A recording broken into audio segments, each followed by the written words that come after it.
So we're going to get started with USDA EPA approved biolubricants, and we appreciate you guys joining us. We have a whole lot of interest in this. It's crazy how many folks are interested in this across the board throughout the federal government. So we appreciate you taking some time to check it out and see what's happening. Real quick, this is not affiliated or endorsed by GSA or any other agency. It's for you, the audience, for informational purposes only, and it's not an endorsement to purchase from any vendor, because we do have a vendor here, as a matter of fact, and there's a lot of questions about this, actually, Bill, coming up for you. Bill Woodworth is the COO for Nexus Green. Jennifer's not going to be here today. She had to bow out, so Bill's going to be running this one all by himself. If you have any questions, you can pop it in. You can raise your hand. We're going to pay attention and make sure that we get your answers, any answers that you need, if we have them. If we don't have them, we'll get them for you. Right, Bill? Absolutely. We'll do that. We'll make sure we do that. If you have anything in a private dialogue, jcoker@nxgreen.com. She'll be able to answer any questions for you if you don't want everybody and the mother to hear it. So the question I got for you guys, not only what size was your television set, but why are you here today? Is it because you use common lubricants? Is it you're on the hot seat for implementing the transition to green? It is happening. If you're not aware of that, make decisions which lubricants products you use. Are you responsible for safety compliance? We have one of those folks I know is here, or your boss made you come. You can pick whatever one makes the most sense. And if have you ever been to a Gov Brief session before, we really appreciate you joining us back. If not, your first time, welcome aboard to you guys too. So we want to make sure, is that hitting everybody? There we go. That's got some responses. I just want to make sure that's happening. While you're filling that out, here we go. You ready for this, Bill? Yeah, Best absolutely. briefing ever. This is what folks filled in when they were coming in. Frank from FAA, distribute SDS. What's a SDS? Safety data sheets for our products. Safety data sheets. We do have those. In fact, I'm going to get those to you in just a minute. You're going to have a bunch of them. Yeah. Randy from the VA, come over with the knowledge of bio-based lubricants, get purchased from GSA Advantage. In fact, you have a GSA contract. You don't have to buy from Nexus Green, but you have one, right, Bill? Yes, we do. And Curtis from FAA, the term bio-based is thoroughly explained. We'll do our best on that. Patrick from FWS, I can find a place to purchase required items. Love that. And Peter from the VA, substitutes work better and less expensive and more environmentally friendly. Now, you probably get two of those and probably it's about the same price, give or take, competitively. We try to stay competitive with all of our competitors. Sometimes, other competitors will dump on the market or have a special that, we don't meet. But for the most part, we're actually cheaper or right at the same price point. Nice. Love that. There you go, Peter. You get what you want. Jatika. What a cool name. Jatika. Okay. There's data on safety for people using these agents? Yes, there is. Owen, I find more about bio-based lubricants to stay informed of the products on the market. Love that. And John from the VA, if you get to the point. Okay. We'll do our best, John. Love it. All right, Dave from NRC. Any environmental limitations? Okay, like ambient temperature, because that does matter, right? No, it matters completely. Our lubricant you can use from approximately 160, 170 degrees down to about 30 below. Very cool. We're actually looking to extend the low end for more cold weather operation, but there really isn't any natural environment that where you won't be able to use it. Gotcha. And Frankie from NPS, impacts on aquatic application. We'll talk about that for sure. Patricia, protecting people, very important. We'll talk about that for sure. Randy, vendors approved. We'll get to that. For you, Owen, which lubricants, bio-based lubricants, are acceptable to replace? Bruce on the VA, cost-benefit ratio. Robert, will products meet manufacturer specs for lubing? Great question. Tiffany, examples of where bio-based lubricants can be used in the Air Force. Love that. And purchasing options. So there you go. We're going to address all those for you guys. The agenda for today, here's what we got. We're going to talk about Executive Order 14081.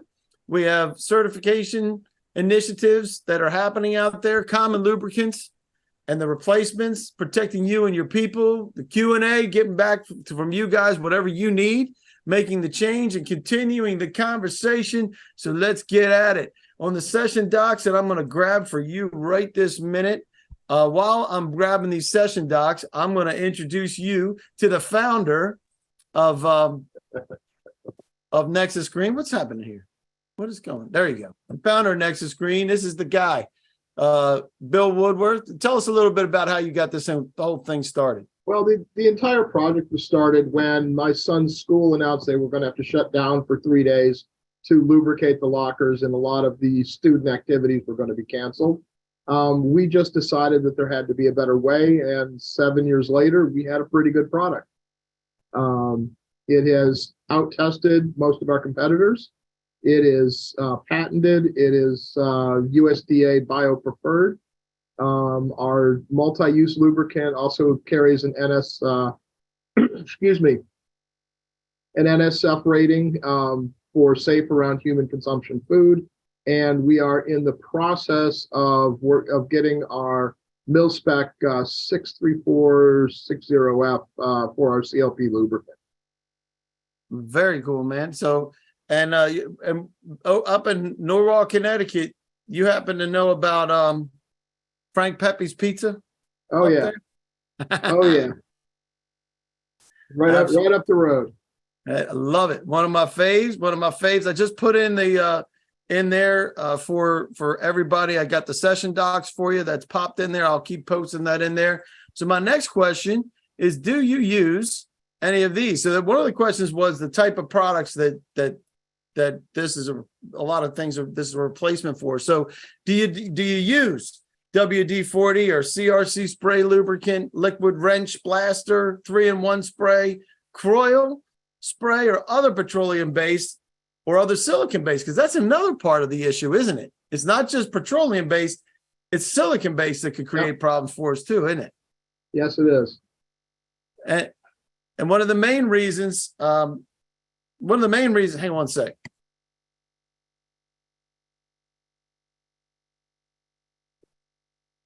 All right, so if we look at this, one of the main reasons we're here is, we mentioned, is Executive Order 14081, right? And making the case for the change. So first of all, they're talking about expanding the market opportunities. That's what we're talking about today. You guys need to get stuff from the market for bioenergy and bio-based products and services. That's what we're talking about. Train and support. That's what this is all about. And that includes your workforce on how things can be done nowadays, and supporting biomanufacturing, which is exactly what Bill is involved in and why he's decided to join us today. So for the case of change, why are we doing this, Bill? What's happening here? Well, what we found is that most people are using petroleum-based lubricants that really are dangerous. And they're dangerous for human health. They're dangerous as a flammable issue. And they're a pollutant, basically. And what we have developed is a non-toxic, biodegradable lubricant that outperforms pretty much all the old line lubricants that are in the market today. And those have been around for quite some time, right? So they've been around since the 40s and 50s. Exactly. And so century. And so that's why we asked the question. For those of you who didn't answer, I know Willie and a couple other folks did. Here's what happened back in 1941 when they started using these. This is a 10-inch. It's probably close to what you had there, Bill. Yeah. Not saying you're an old person, but there you go. 10-inch. 1953, it was 14-inch in color, and then 1957. This is what we had as well. I think Randy, you said you had this too, or I think it was one of you guys. Can you make sure your slides are transferring? Oh, okay. Wait a minute. Because mine's not. Oh, there you go. Maybe I did that. There you go. So this is what happened: 1941, 1953, 1957. Thank you very much, Bill. And nowadays, this is what it looks like. We can get a 65-inch for $495, 4K. And if you think about what's happened now, there have been some changes, but there hasn't been changes to the hazard warning, right? Yeah. So, well, they haven't really changed their formulation since their original production. So, it is pretty incredible. So when we think about it, so when we're looking at this and what the executive order is trying to solve, right, and what a lot of folks in the agencies are trying to solve, are these chemical problems, right? So tell us a little bit about like benzene and silica and the things that are problems that OSHA is saying that there are issues with. Well, most of the problems and the problem chemicals related to lubricants are inhalation issues. They cause cancer. They cause restricted breathing. They can cause many other issues in an individual with prolonged use. Our product carries none of these warnings and has none of these compounds in it. So you can pretty much use it anywhere, anytime, around anybody. So we talk about cost savings. It's not just the expense, it's also the risk components, right? Oh, there's a risk component, but also if if you're going to use one of the old line lubricants, you're going to have to supply your employees with protective gear too. Which is what happened with your was your son or your daughter that we were talking about? My son. Your son. Yeah. And how long did they have to shut the school down for? They shut the school down for 48 hours to ventilate it before they'd let the kids back in. And that was for lubricating the lockers? Yeah, spraying some lockers that were squeaking. That's crazy. All right, so efficiency, improving the performance. They're also looking for industry leadership like you, Bill, to help with this to be innovative and stay competitive so that it doesn't cost the agencies more. In some instances, it may even last longer as these products get better and better. And again, corporate stewardship, making sure you're doing the responsible thing. That's the whole reason why there's such a push for this. So the USDA and EPA has guidance. NIH and CDC also has the guidance. I'm going to pop that. Also, that's going to be in the handouts as well. So if you look at this in the handouts, you can get that. But they're talking about getting away from PAs. And so tell us about what all that means. Well, basically, these are chemicals and excuse me, that are natural products of mostly petroleum-based products. They leach out of it. They separate from it. They are dangerous to breathe or inhale or otherwise be around. And the government is trying to eliminate these PAs. They're polycyclical aromatics. Just trying to get them out of everything you use because they are a danger. And that's why they have the acronym for you, PAHS, because I have no polycyclic aromatic hydrocarbons. All right. So that's what that is. So then we also have standards, right? We have ANSI standards. So that's one of the big ones that all the facilities managers, anybody that's doing fleet management, they're talking about what you need for this. And everybody has a box like this at home. I know I do. And I was after we started talking, Bill, I started thinking about what you do. And ANSI says, if you're using any of these, guess what you should be dressed like? It looks like we're getting flashbacks to 2020 with the original COVID, right? So Here, if you take a look at this, most of us have this, and most of us are not going to dress up like this. And why they had to do that with your son, right? This is why, right? Well, yeah, they're just not going to allow the children around it, but so USDA has bio certifications, EPA has Coast Guard certification, NSF H1. We're going to talk about a couple of these different things. We're not going to dive too much into PFAS, which is the forever chemicals today, but that's another issue that everybody's looking at, right? Now, all of that still comes from petroleum-based products as well, or some of those PFAS. Some of them do. Yeah. So it's anything you want to talk about with the different certifications here? Oh, absolutely. Our products are certified by the USDA in their BioPreferred program. Mm-hmm. Our general product is certified at 72% or greater, which means that it's 72% biodegradable. Our marine product is over 80% biodegradable, and we're doing the testing right now to define what the biodegradability of the CLP will be. The Coast Guard certification, they came out with regulations about disposing of water and waste from ships within our coastal waters. And with over 80% biodegradability on a marine product, if you wash it all, you can wash it right over the side into the ocean. It will biodegrade. It won't hurt the fish. It won't hurt the reefs. It won't hurt anything. Our multi-use product has an NSFH1 rating, which means you can use it in a kitchen environment, in a galley, in an enclosed environment around human consumption food.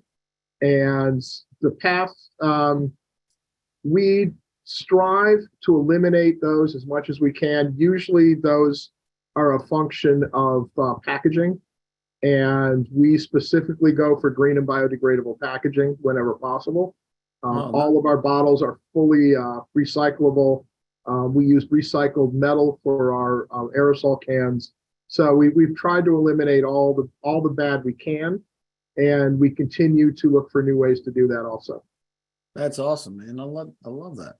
So when I do want to share these results, by the way, let's take a look at this real quick. So 71% are using WD-40. Yeah, I have it. Most people do. Used liquid wrench in the past doing car stuff, right? And they're using it. Some of them are using it fairly often, right? So appreciate that very much. And we also have you mentioned as well, the silicon based is also an issue, right? Yes. Can you put that back up real quick? Yep. One sec. Right. There you go. Yep. We have tested side by side with WD-40, CRC, and liquid wrench, and we've outperformed them in standard ASTM testing with the 4-ball wear test and the duration testing. So, the bottom line is, if our product didn't work, we couldn't sell it. And we actually test better than most of our major competitors. Love that. That goes back to what one of the folks was saying. Hey, I want to have it last longer. I want to have it do better, and I want to have it cheaper. Yeah, we have no VOC, so we really have no evaporation rate. It will eventually dry out, as all things will, but we don't have evaporatives in our product. Super. So what we're talking, there's 3 different areas we're going to address today. So the question, it doesn't cover everything, but we're going to be talking general, all-purpose lubricants, like your WD-40, right? That's where that fits in. We have petroleum marine lubricants. That goes to what they were asking about for what happens with the water, whether it's Coast Guard or National Park Service. I think that the one question came from NPS, and CLP, which is the lubricant used in weapons, right? Yep, small arms and medium-sized arms. All right, so now we're going to go through each one of these, which is your general lubricant. Now, this is what you have now, and I'm not going to ask you to talk about anybody else's, but there's other green stuff that's coming onto the market. There are some, yes. Yeah, but the objective here for folks, because you have products that can fill this need today. Yep, and it's available on GSA Advantage, right? GSA Advantage, we have a website, and for larger orders or bulk, they can call me directly and we'll take care of them. Gotcha. So tell us about this that's used in that multiple agency is that means that it's not identified for any specific agency, like your petroleum, your marine lubricants, right? So let's talk about this. Outperforms petroleum and silicon. Lasts longer, doesn't evaporate. Everything on the right-hand side that you see there is, and what about, tell me about, we'll get to the no odors, more important in some other areas. I got some interesting information about that from DOD folks, but now what do you mean by pressurized and non-pressurized? Our larger can is an aerosol spray. We pressurize with ambient air. We don't use exotic gases. It will work upside down, right side up, with the way that we've done the valving. Our smaller bottle is a pump spray. It's as green as you can get. It's easy to manufacture, and everything in that container is recyclable. Perfect. So then let's talk about the marine lubricants then, because this kind of takes you to some specific applications. Yeah. Well, when we decided to do a marine variant, we increased the biodegradability to meet or be in line with the Coast Guard recommendations and requirements. Right. This lubricant is over 80% biodegradable. It won't hurt fish. It won't hurt the environment, the marine environment, and it works better than most of its competitors, especially CRC Marine. um, excuse me. And again, it's safe to use on the interior of a boat, in the galley or those areas. And that's important. I was talking with some of the agencies about some of the challenges on boats. Just because, and PFAS is another area of this too, where we had outside of San Francisco, we had a ship that they let burn. Yep. Because of the PFAS, because they couldn't put it out with the current chemicals. So this gives us, this is not putting out fires. This is dealing with lubricants. And tell us about this one. I love this one because there's another story I have for you. If you don't have it already, if you don't say it, but this is for small arms and weapons, specifically DoD, right? That's the idea. Eventually, yes. I mean, we're doing all the advanced DoD testing. Okay. We have gone through all of the ASTM standardized testing and meet all of their specifications at this point. We're waiting to get in line to do live fire testing. Basically, we were looking for something that wouldn't harm any of the finishes on modern weapons. And we found that it won't hurt the wood, the plastic, the composites, or the steel finishes. Excuse me. It doesn't have a smell, which in military environments is very important. One of the other non-toxic CLPs that the military is currently testing and using a little bit, you can smell it a half a mile away. It's awful. It smells like mint, and that's a problem. And our product has a natural negative charge, so it doesn't actively attract residue and dirt. Anything moist will, of course, attract some residue, but we don't actively attract. Excuse me, we don't actively attract it, and we've done testing out to about 600 rounds without any class 1 or class 2 failures. So it's a good lubricant. Well, I'd be interested. Keep us posted on that DoD, because that's a big deal, obviously, for you guys. Randy's saying the VA police have weapons they're required to clean after firing at the range. That would be absolutely true. And Frank, Frank Bell had his hand raised up. I give you the chance to unmute. Do you have something? Is you saying hi? Oh no, I didn't even realize it. Sorry. There you go. Okay. That's all right. No worries. Just want to make sure we caught you. To go back just real quick, we're actually being used by local police departments in Connecticut. Okay. Who do a lot of firing and a lot of training. And yes, most people who use firearms clean, regularly basically every time they use their weapon. We're testing at the far end of that scale to show that, if you were using our lubricant, that you might be able to, in a situation, go farther than you might otherwise. Very cool. I love the fact that it's lasting longer. And to your point, I was discussing this with some folks at DoD, because in addition to the lubricants, like sunscreen and other things that you don't think about that have a smell, that's really bad when you're trying to stay stealthy out there in there. So anyway, so there you go. So tell us a little bit about this. I love what you got here. It's a lot of words. That's why it's in the handout, so you don't have to read the whole thing. But tell us what this means, because you're talking about specific products, right? Well, these are the CLP and gun lubricants that are in the market that are used right now. Gotcha. Out of all of these, Frog Lube is the only other bio-based that's really used in any amounts. I put up our testing data. I put up as much testing data as I could get on the other ones.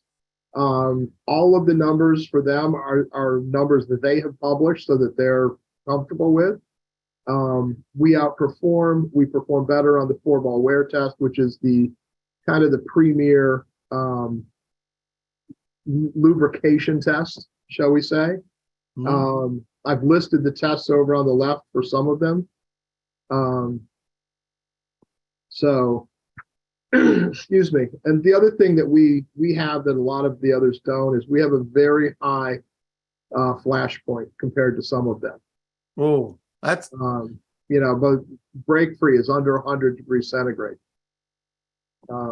Hops number 9 is they listed at 12.8. I don't think that's right, but that's what they posted. okay. My guess is that they probably needed a 1 in front of that, but I'm just publishing their numbers. I got you. But we're up, our fire point's up around 550 degrees. So it's pretty much the top of the list, and is technically considered non-flammable. But give me enough heat and enough pressure, and I can make anything burn. That's true.